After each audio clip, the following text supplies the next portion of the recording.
What's up, kids? Tiger Hawk Sports bringing you our 4th episode, and we have a little different podcast today. We did a draft where we drafted, it was a 16-round draft, PPR. I had the 8th pick, my partner Noah had the 4th pick, and we're going to go into discussing our picks, how the league did, some picks that we thought were bad or good, and we'll touch on some bigger stories in the NFL, some news, touch on it. It's not going to be the same as our last 3, but it's definitely going to be fun. Alright, so why don't we just hop right into it? I myself did running back heavy, so I took running backs in the first couple rounds. My partner Chris did a wide receiver heavy type draft. So with that, I'll start with my first pick. So yet again, I had the 4th pick in the draft. I took Alvin Kamara.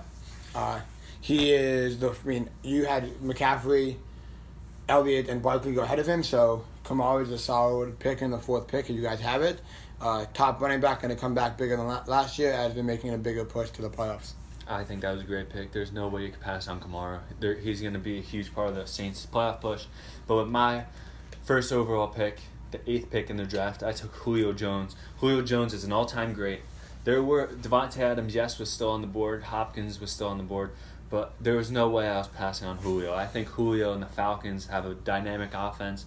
And if everyone stays healthy, especially Julio, that team's going to be unreal. And I think Julio's going to put up some big numbers this year and continue to be an all-time great. So with the 8th pick, I took Julio. And then in the 2nd round, on the way back around, because it was Snake, Tyreek Hill was still available.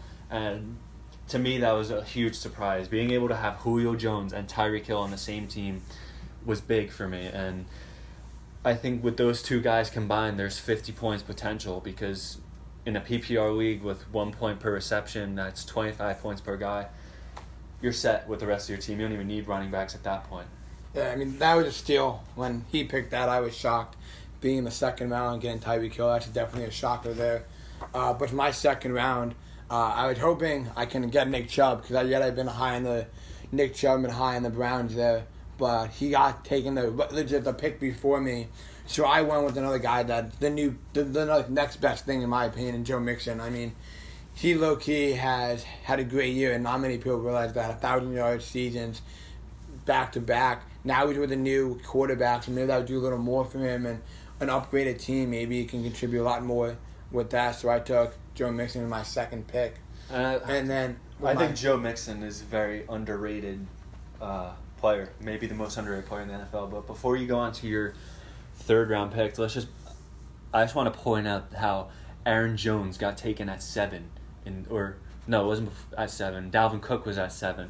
And that was very risky to me, because you don't know if Dalvin Cook's going to play. It's going to be like another Melvin Gordon situation from last year. But if Dalvin Cook ends up coming out saying he's playing, he might be the 5th pick off my board the way he played last year with all those points he put up. And another thing about Aaron Jones was that he got taken before Devontae Adams, DeAndre Hopkins, Tyreek Hill, just off the top of my head. How do you pick Aaron Jones before those guys? That's in a PPR league, nonetheless. I really want to know what they're smoking and taking Aaron Jones. That's embarrassing. It is. And speaking of Dalvin Cook, I mean, you think of a player that said that he's not going to play, you got to take that into consideration in your pick there. And I just don't think someone coming out saying he's not going to play unless you get a contract. And there's no talk between that. Maybe the 2nd round pick at that point, maybe a 3rd round pick, but I wouldn't take him in the 1st round, definitely when those other people are available. But I'll move into my 3rd round pick. I took a guy that I loved last year. I took him in the 3rd round last year, and he had a beast year for me in my fantasy league. So I'm going to take him again, and I took Leonard Fournette.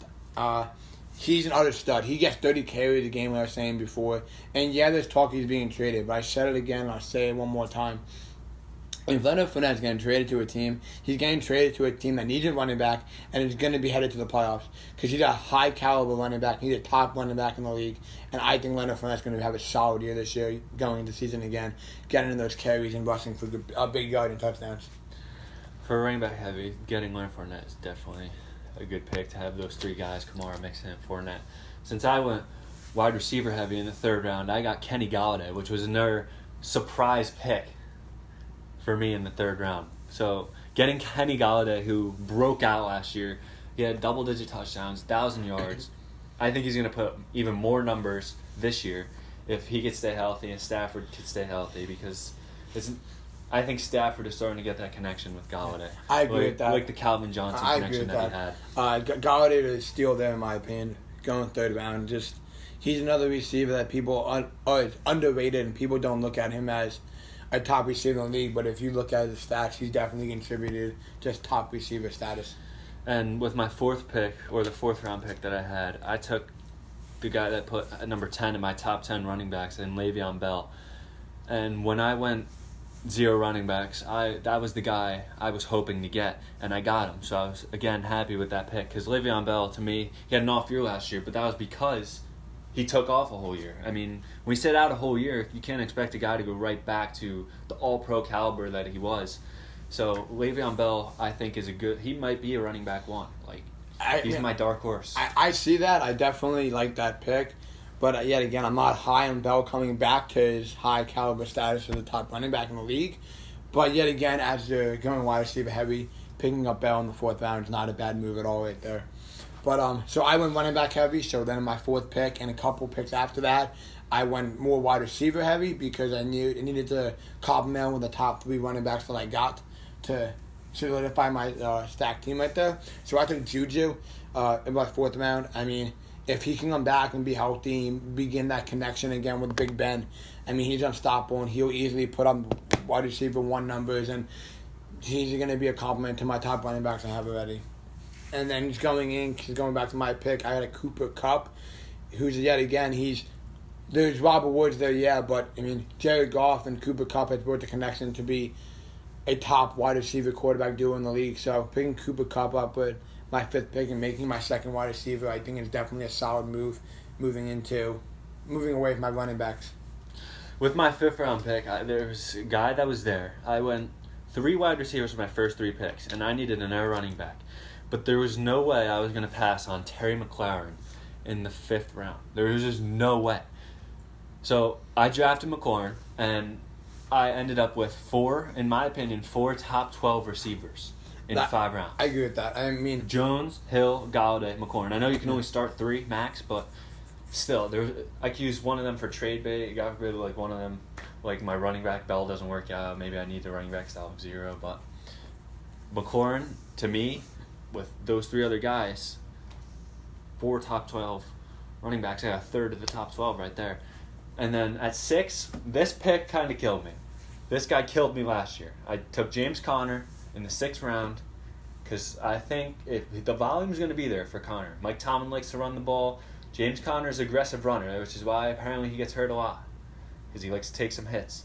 Maybe he shouldn't take some hits, because I need him for my fantasy team. If he's watching this, next time you see Aaron Donald running at you or something, or someone diving at your ankles, maybe just take a seat on the field. Don't let that guy hit you, because I need you for your fantasy team. I want 0 running backs. I'm putting trust in you. I need James Conner this year. I need him. There's a lot of trust you got in there, your 6th round pick in James Conner. Tell me about it. But as your second running back, if he stays healthy, a solid running back, you got yourself right there.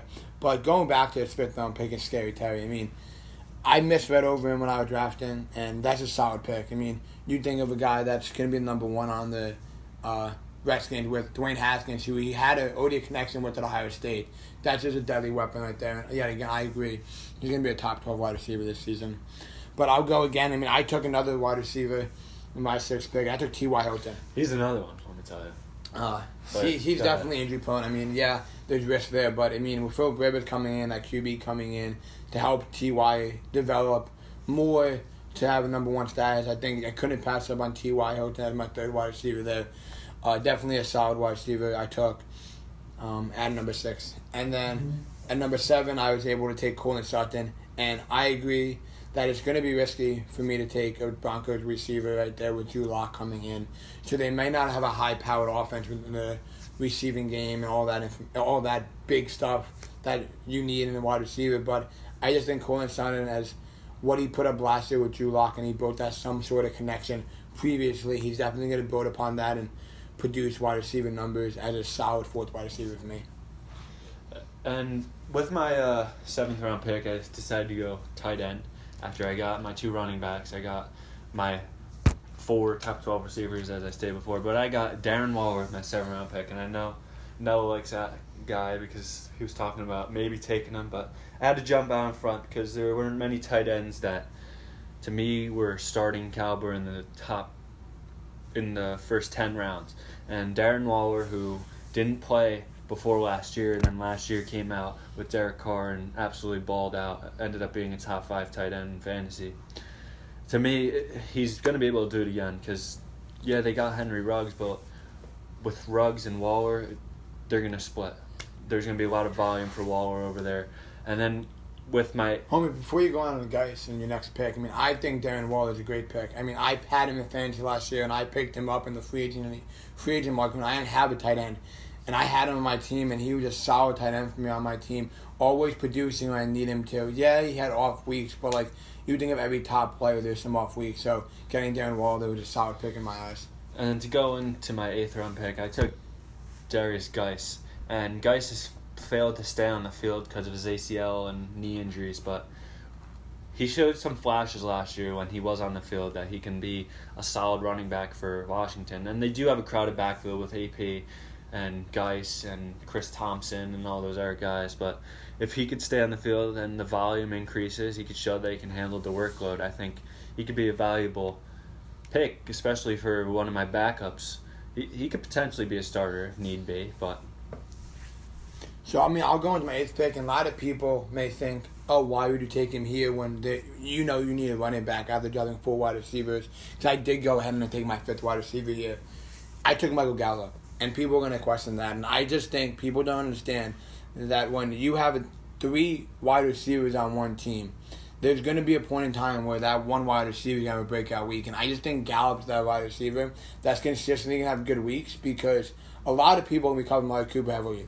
Now that they have CeeDee Lamb, Michael Gallup, and Amari Cooper, it's going to be hard. Like, you don't know who's getting that ball. So that offense is going to be very high-powered. And with Elliott, it's just going to be a tough decision there. So I took Gallup as a risk, and hoping he had high upside here. So I took him with my 8th pick, and I think that's a solid 8th pick for my 5th wide receiver and a top wide receiver that I can always use for trade bait. But on another risky pick, I took Tevin Coleman. I mean, we talked about Raheem Morstead leaving last week and how that could impact Tevin Coleman coming in. And, I mean, Tevin Coleman, he's with Kyle Shanahan, who he utilized so much in Atlanta. So bringing him back and having him be healthy, if he can stay on the field, is going to be a huge upside for me with the running game and the passing game because, Garoppolo ain't throwing the deep ball anytime soon. So he's going to pass the ball off to Coleman, and just going to be a Hail Mary for me right there. I think Coleman's a great pick, especially if Raheem Mostert gets traded and they don't pick anyone else up. Coleman's their guy. So getting him in the 9th round could potentially be the biggest steal of the draft. And my 9th round, I took what's considered a safety blanket pick. Usually I do that at the end of the draft. I take it the very last pick, but this is kind of a different situation. I took Alexander Mattison on the Vikings because you don't know what's going to happen with Dalvin Cook, if he plays or not. And it could end up being a Melvin Gordon situation, like I said before, and then Alexander Mattison ends up being that Austin Eckler from last year. So that's why I took Mattison right there. And even if he sits on my bench, I mean, you never know. Mattison is a good running back. Say he gets traded. He's on my bench. He gets traded to a team that needs a running back. Because Mattison wasn't bad last year. He got in the end zone a couple of times. So that's why I took him in the 9th round. And to move on to my 10th round picks, that's where I got my quarterback, Lamar, Patty Mahomes, and apparently Dak in the 4th round was taken. Why Dak Prescott was taken in the 4th round, I don't know. He's going to be a top 3 fantasy QB, don't get me wrong. Yes. But in the 4th round, a little too early. I think Dak's going to be a very good QB going this season, especially with all the weapons he's getting and the new head coach and the scheme they're going to run there. But I just don't think in the 4th round you take Dak Prescott. Out of all the QBs that are available and all the players that you need on your team, you don't need Dak in the 4th round. That's ridiculous. Yeah. I want him smoking. I took my QB in the 10th round, and I took Matt Ryan. And I said when we were making our QB list, I think Matt Ryan's going to be a top 10 QB, and I think he will. I think he's going to throw the ball a lot, and I think he has great receiving core around him. He has a solid running game now because he has Todd Gurley. You put him with Julio Jones. You have Calvin Ridley. Yeah, he lost a security blanket in Austin Hooper, but he's going to ball out. I agree with that. I mean, I like Matt Ryan. I also like the Madison pick. I mean, I took Eckler last year. I took him early, but I knew Eckler was going to play and be a good guy to take. So I took Eckler early last year, but picking up Madison there, if he plays and what he can do, that's a solid pick as another running back for your team as you want wide receiver heavy. But, I mean, I went a tight end here with my 10th pick, so moving on to my team. I took T.J. Hawkinson, and, like, I had him last year, and he had an off year. He didn't, coming in as a rookie, he didn't do as good like people expected, but coming in the system again and playing another year, I really think T.J. Hawkinson will come back and be a solid tight end. I wouldn't say a top tight end in the league, but for a fantasy late tight end round, not many tight ends left on the board. Taking T.J. Hawkinson in the 10th round is a solid pick. And then moving on, I took my QB, and it's Chris's dark horse for the MVP, and I had him last year on my fantasy team, and he does everything. I mean, you think about fantasy status that this guy puts up, and he runs the ball for touchdowns. He runs the ball and scrambles out of the pocket and gets rushing yards. He gets passing yards. He even catches the ball. He did that once out of the backfield. So he's a versatile QB, and I took Josh Allen the Bills, and I think the Bills are going to be a very good team behind Josh Allen with now Stephon Diggs to complement him with the long ball, and Josh Allen having a pretty decent long ball. I think Josh Allen is a solid, very solid pick to get as my QB in the 11th round. I like both those picks because obviously I had Josh Allen as my dark horse MVP, and T.J. Hawkinson I think is going to be one of the breakout players in fantasy this year because he didn't stay healthy last year much, and Stafford was on and off the field, so that Lions offense didn't really connect. So if they all stay healthy, just like Galladay, I think Hawkinson can be a weapon in that Lions offense. And with my 11th pick, I took Will Fuller. And Will Fuller, as you know, is the number one guy there in Houston, give or take, because Hopkins left. But Will Fuller's had that connection with Watson because it was first 3 weeks that he put. Yeah. There was one game last year where he had almost 300 yards and 4 touchdowns or something like that. 4 or 5 catches. Yeah, it was unbelievable. The deep threat that he is. So to be a backup receiver on my team after the top 12 guys that I have, the McLaurin, Galladay, Hill, Jones, and now Will Fuller, I think my receivers might be the best in the league. Yeah, I mean, I like that a lot. But before we say that, I just want to point out how Brandon Cooks, since we're talking about Texans receivers, got taken in the 5th round. I took Will Fuller in the 11th round. Imagine taking Brandon Cooks in the 5th. I think that's a terrible pick. That's terrible. I mean, I don't even know if I draft Brandon Cooks this year. I mean, I think Brandon Cooks may have a solid year, but you don't take Brandon Cooks in the 5th round. You take Brandon Cooks in the late round as another sleeper to put on your bench. Like, he took Brandon Cooks to be his number 1, number 2 wide receiver. And, like, to me, like, that you can't do that. As being injured and going to a new team with a different wide range of weapons, you just don't take Cooks there at 5th round. But bouncing off Will Fuller, I think him taking Fuller is a solid pick, and if he can stay healthy and stay on the field, because he has some health issues in the past couple of years, it's a solid pick to complement his other wide receivers. And in the 12th round, I took my backup QB because there's only 16 spots, so I was trying to fill out my bench, and to have Carson Wentz as my backup QB in the 12th round, I feel like it's interchangeable. Maybe might even go by matchup at this point with Wentz and Matt Ryan as my QBs. But I didn't think Carson Wentz was a top 10 QB this year. He's definitely top 15. He's a good fantasy QB for sure because he'll get the yards. He can throw touchdowns. He can run. He's mobile.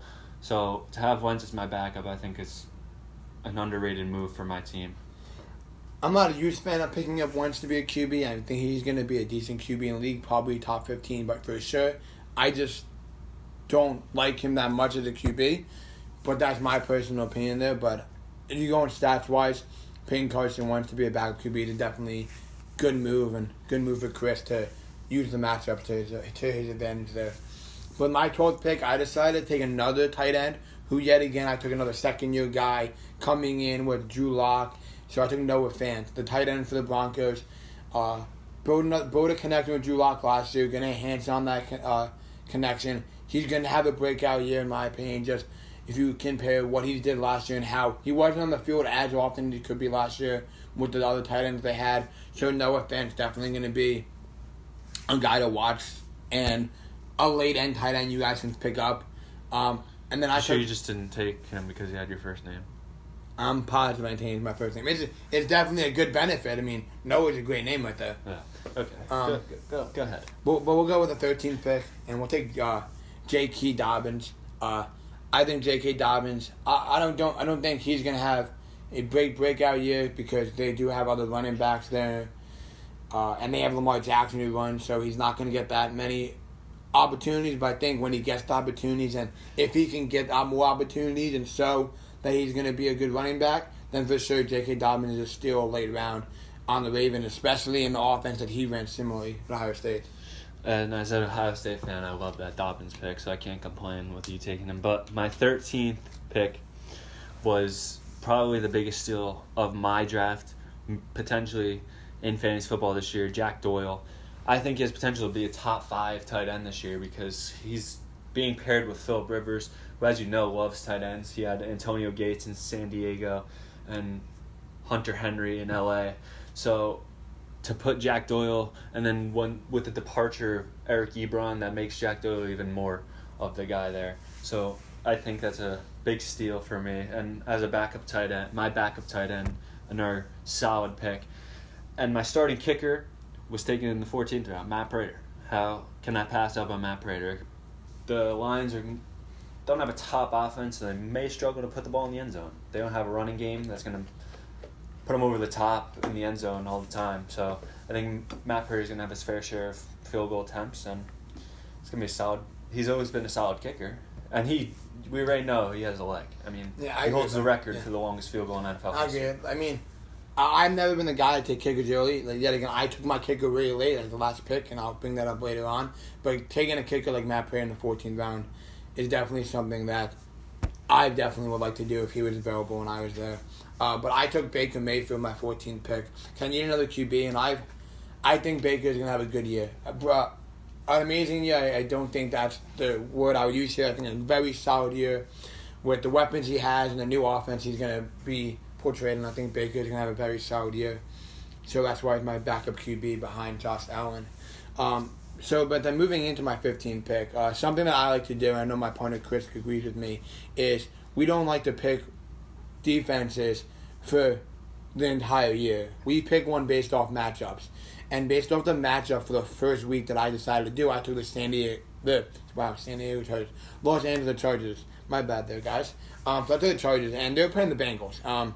You bring in a new QB and a rookie QB into the league. Obviously, his first game is going to be a little rough, especially now with no preseason. It's going to be more rough for him to be in a live game, a live atmosphere with people coming at him and all that. So I think the Chargers are going to have a very solid week, the first week against Joe Burrow and the Bengals offense. I like the Chargers defensive pick. I mean, I agree with the adding and dropping based by matchup. That's something I actually introduced to some of our friends that we play fantasy football with. So, but the Chargers have a great defense regardless of who they play. They have Joey Bosa. They have what's his name on the other side? I can't think. Melvin Ingram. Derwin James coming back. They got Chris Harris from Denver. They have Casey Hayward still. So that defense is one of the top in the league for sure. When I was picking my defense in the 15th round, I was looking for the Chargers, potentially, maybe, but I had my eye on the Colts because they're playing Jacksonville week 1. I ended up getting the Dallas Cowboys. I'm not too happy with that pick, but I'm not mad at that pick either. They're playing the LA Rams. They're going into the new stadium week 1, Sunday Night Football. Dallas Cowboys shine under the lights. I mean, they're America's team. What better prime time picking a team with that's playing new running backs, Cam Akers, Darrell Henderson. Shaky offensive line to begin with. Who knows? Maybe Dallas could rack up some sacks. And the way they played against LA last year too. So Dallas D-line is definitely good. Their secondary is a little shaky, but if they get Jamal Adams, I mean, the Cowboys. If they get Jamal Adams, the Cowboys might as well just be a team that you're taking to be your team for the long run with Jamal Adams, the secondary right there. And then my 16th pick. A lot of people are gonna be like, "Who the heck is that?" I mean. 16th pick, my last pick, I kind of just picked based off either a sleeper or safety blanket. Someone, so like, if I took a running back in the first round, for example, if I took CMC, I'd take his backup. But I went wide receiver heavy, so there's no need to go for backup. So I went a sleeper. And I took Eno Benjamin, who is right now the third string running back on the Arizona Cardinals, and I think he could potentially be the starting running back for the Arizona Cardinals. And he was drafted this year, so he's going to be a rookie. If he gets some touches, you never know. Maybe he can break out, be a Philip Lindsay type guy, where he gets the touches and then all of a sudden he's in the Pro Bowl. You never know. So, 16th pick was the last pick. Had a team, took Eno Benjamin because I was like, you know what? Why not? Fuck it. Yeah. I don't know much Eno Benjamin, but going off that and seeing what you picking as sleepers, I normally pick sleepers late, but unfortunately I need to get my kicker, so I like that pick there, getting that running back. But I have my kicker, so I took Jake Elliott. Not a top kicker I would take, but at the same time I still think taking Elliott, what he could do, the potential of the Eagles being good and having the high-powered offense, I think that Elliott's a solid pick just to have it to kicker, and I can always pick up another one if I feel need to. Yeah, so, I mean, we have some pretty solid teams. Any thoughts on my team, your team, overall thoughts?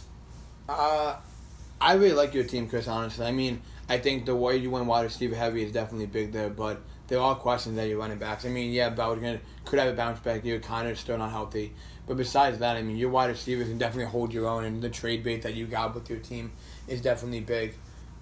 I like the Eno Benjamin pick. I love getting sleepers. I think there's a huge thing there. I mean, I kind of have a similar thing in J.K. Dobbins as a sleeper.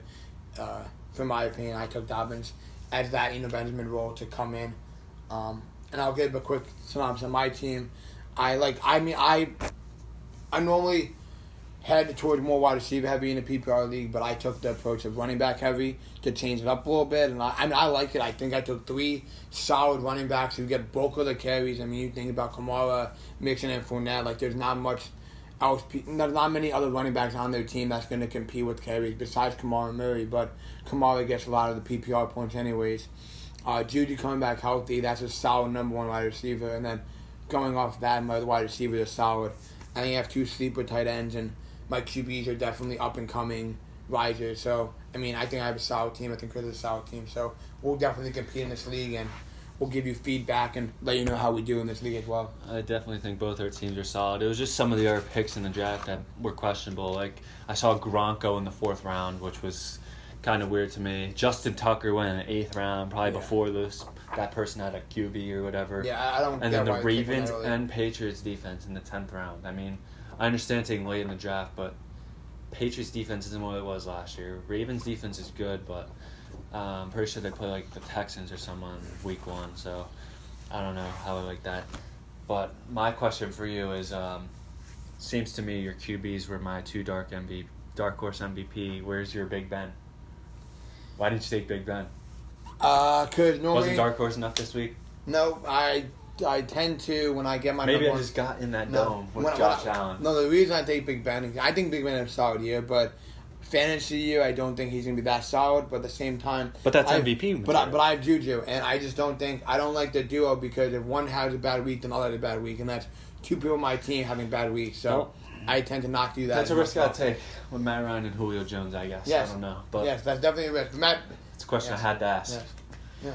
So wait, before we go on, Chris, I know you say you like both the teams, but is there anything you like most about our teams, or think one of us did a little differently that would make it better? We had 2 different strategies, and I mean we handled it well. So I think for the strategies we were going for, I think we hit it on the money with our team. So, but moving on, we're gonna talk about some news that happened around the NFL. I mean, the franchise deadline is coming up, and Dak's not under contract.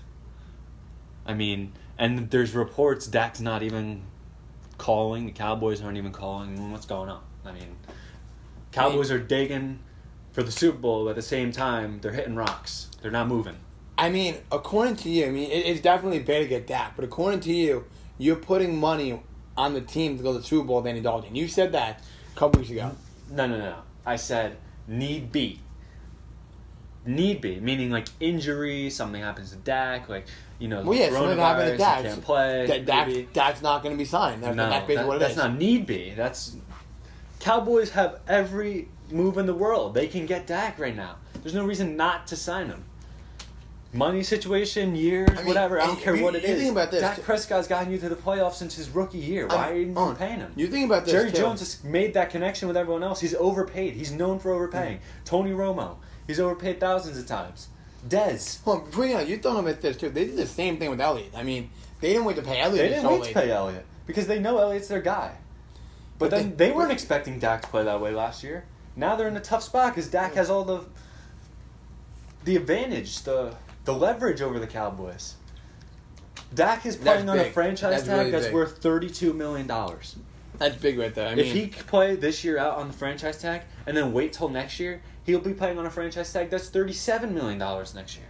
And then if he waits after that, it's up to the 40 that he wants. So either way, he's going to get the $40 million. You might as well just pay him. I agree with that. That makes a lot of sense coming from that perspective and the franchise tag. Moving into more franchise tags. There was 2 people on tags, I believe, or maybe one. I don't know, Garrett. Was Garrett on a tag? I don't think so. He was. Even if he was, he got a big deal. I think it was like 5 years, 4 years. It was 5 years, 125. Yeah, something like that. That's a big deal for D-line. Quarterback money right there. Yeah, and then Chris Jones got a big deal too, kind of being 4 years. 2 D linemen, like one of the highest paid D linemen in the league. Those solid D linemen right there. I think those 2 D linemen are behind Aaron Donald. They're top D linemen in the league. There's still some names to look out for. Yeah. Obviously, there's Dak. There's Derrick Henry that still has to get paid. He's still on the franchise tag. I don't know if I'm missing anyone. I believe Derrick Henry came out and said that he's going to play on that tag, though. Yeah, Dak is too. Dak's playing too. But I think some others are playing on that Dak tag. and Derrick Henry were the 2 guys I thought might get paid first because they're the 2 biggest names. Mm-hmm. But we'll see. Moving on from franchise tags, we got to watch out for some trades, I guess. Yeah. Jamal Adams, still waiting on. Raheem Mostert requested the trade. And talking about people that are interested, you go free agency too. People that want to make big moves and Clowney's still out there. Yeah, Clowney's out there. So you talk about a team that need to make a move. The Eagles can make a move. The Jets can make a move. Eagles signed Jason Peters this morning, and they signed him a smart move. They signed him, veteran guy, known team, but he's not going to play tackle now. He's going to play guard because Brooks got hurt for them. So it's going to be a solid move for them to bring in an old lineman that they've known for a while to play their position for them. So I would watch out for the Eagles. They're going to make big moves. I would watch out for other teams coming in with trades and free agency and just see what's going to happen. This year and this season is going to be a lot different than what we know, but it also could be a lot different with more trades and more signings coming before the season even starts now. Mm-hmm.